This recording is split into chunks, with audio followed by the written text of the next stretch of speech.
तो हेलो दोस्तों, वीडियो में आपका स्वागत है। मैं आप लेके आज लेके आया हूँ भोजन के स्रोत और भोजन के अव्यय के प्रीवियस ईयर के क्वेश्चन। काफ़ी इंपॉर्टेंट है ये, ठीक है। ये इतना इंपॉर्टेंट है, देखिए जितने सारे अभी टेट एग्ज़ाम हुए, चाहे अदर स्टेट में, जैसे छत्तीसगढ़ टेट का बात करें या हम लोग बात करें यूपी टेट का बात करें, ठीक है। सभी टेट में ये क्वेश्चन पूछा जा चुका है। Chhattisgarh TET, Bihar TET, UP TET, Haryana TET और जितने सारे टेट एग्ज़ाम हो चुके हैं या यहाँ तक कि सीटेट के सभी क्वेश्चन्स का ये सार है। ये आप लोग के जो 6 टू 8 तैयारी कर रहे हैं साइंस सेक्शन जेटेट के लिए, उसके लिए रामबाण साबित होगा। तो आप लोग वीडियो को देखें और देखिए वीडियो को किस तरह का बनाया हुआ है, ठीक है।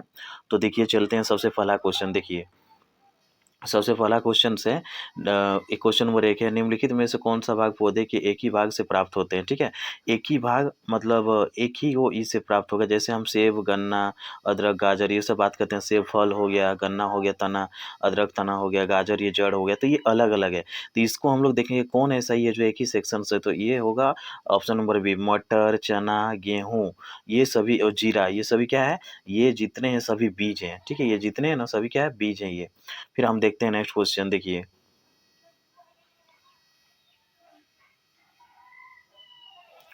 अब हम लोग देखते हैं नेक्स्ट क्वेश्चन की ओर। पृथ्वी के पारिस्थितिक तंत्र में भोजन बनाने का प्राथमिक और अंतिम स्रोत क्या है, ठीक है। तो प्राथमिक और अंतिम स्रोत क्या है उसको देखिए ध्यान से। तो चंद्रमा का प्रकाश, ये तो सूर्य के प्रकाश से चमकता है। पवन ऊर्जा, मिट्टी ऊर्जा, सूर्य का प्रकाश ऊर्जा, ठीक है। क्या होगा, सूर्य का प्रकाश ऊर्जा होगा आंसर।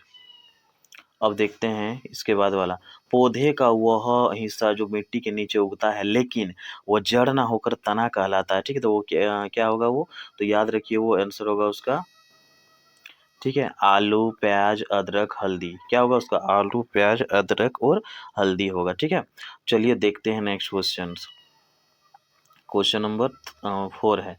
बोला गया है केसर पौधे के किस भाग से प्राप्त होता है। काफ़ी इंपॉर्टेंट है, काफ़ी इंपॉर्टेंट पूछा जा चुका है, ठीक है। तो फूलों के वर्तिकाग्र से प्राप्त होता है, जिसे हम इंग्लिश में स्टिग्मा कहते हैं, ठीक है। अब देखते हैं नेक्स्ट क्वेश्चन हम लोग। अ, यदि किसी खाद्य पदार्थ में आयोडीन की बूंदे डाल दे तो उसका रंग नीला काला हो जाता है, वह क्या दर्शाता है। तो याद रखिए खाद्य पदार्थ में स्टार्च, ठीक है, यानी मंड या जिसे हम कार्बोहाइड्रेट कहते हैं, उसकी उपस्थिति का पता लगाने के लिए हम लोग क्या करते हैं, आयोडीन के बूंद का आयोडीन सोल्यूशन का इस्तेमाल किया जाता है। इस तरह से क्वेश्चन पूछा जाता है। इसमें आयोडीन के सोल्यूशन का उपयोग किया जाता है किसमें, स्टार्च का पता लगाने के लिए। फिर पूछ दिया जाएगा कि जो प्रोटीन का पता लगाने के लिए किसका उपयोग किया जाता है। तो प्रोटीन का पता लगाने के लिए कॉपर सल्फेट और कास्टिक सोडा के सॉल्यूशन का उपयोग किया जाता है, ठीक है। तो ये याद रखिएगा आप लोग। इसके बाद हम लोग देखते हैं क्वेश्चन नंबर 6 है, ठीक है।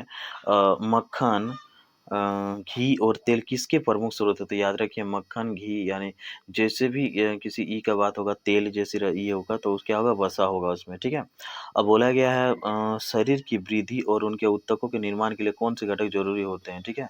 तो याद रखिए शरीर की वृद्धि और ऊतक के निर्माण के लिए प्रोटीन जरूरी होता है। सभी के लिए प्रोटीन क्या जरूरी होता है, शरीर की वृद्धि के लिए और उसके नए ऊतक के निर्माण के लिए, ठीक है।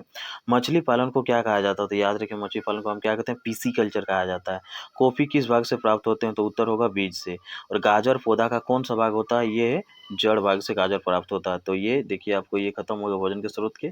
अभी हम लोग देखेंगे भोजन के अव्यय के बारे में, जो आज तक 2025 तक जितना सारे टेट हो चुके हैं सभी के एग्जाम से ये आया हुआ है, ठीक है, अदर स्टेट के। आयोडीन परीक्षण किस खाद के ऊपर से पता जांचने के लिए किया जाता है। देखिए आयोडीन का विलयन का उपयोग करने वाला नीला काला रंग प्राप्त होता है। उत्तर क्या होगा इसका, उत्तर होगा आप लोग देखिए उसमें ऊपर अभी देखिए कि मंड और एस्टर कार्बोहाइड्रेट का पता लगाने के लिए होता है, ठीक है। तो ये देखिए रिपीट हो रहा है क्वेश्चन, अदर स्टेट का जो ये होता है स्टेट टू स्टेट रिपीट भी हो रहा है क्वेश्चन। तो आप सोच सकते हैं कि झारखंड बोर्ड के लिए कितना ज़्यादा इंपॉर्टेंट है, ठीक है। फिर हम लोग देखते हैं रोतोंधी रोग किस विटामिन की कमी से होता है। तो विटामिन ए होगा फ्रेंड, ठीक है। आप लोग क्या कर लीजिए, याद कर लीजिए विटामिन बी की कमी से क्या होता है, ठीक है।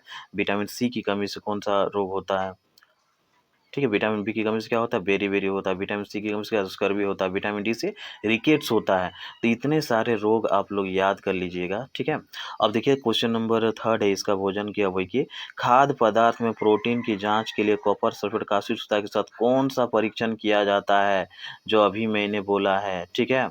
किया जाता है वो कौन सा, तो याद रखिए क्या किया जाता है, उसका बैंगनी कलर का उसका हो जाता है। अगर कोई प्रोटीन सच में रहेगा, वो प्रोटीन उसमें से जो निकलेगा तो उसका सॉल्यूशन को क्या कर देगा, बैंगनी कलर का कर देगा, ठीक है। ये काफ़ी इम्पोर्टेंट है और आप लोग जो ये है क्लास 6 टू लेकर के एनसीईआरटी और जो स्टेट बोर्ड के जेसीईआरटी का जो बुक होता है उसमें आपको काफ़ी फ़ायदा होगा, ठीक है। ये क्वेश्चन मैंने देखा था क्लास 6 में है ये वाला, ठीक है। ये वाला, ये जो क्वेश्चन अभी देखा मैंने ये क्लास 6 का एनसीईआरटी का बुक में है, ठीक है। तो वो भी देखिए वो काफ़ी फ़ायदेमंद साबित होगा आपका तैयारी के लिए। प्रोटीन का सबसे उत्कृष्ट और समृद्ध स्रोत कौन-सा है? तो याद रखिए प्रोटीन का सबसे अच्छा समृद्ध स्रोत सोयाबीन होता है।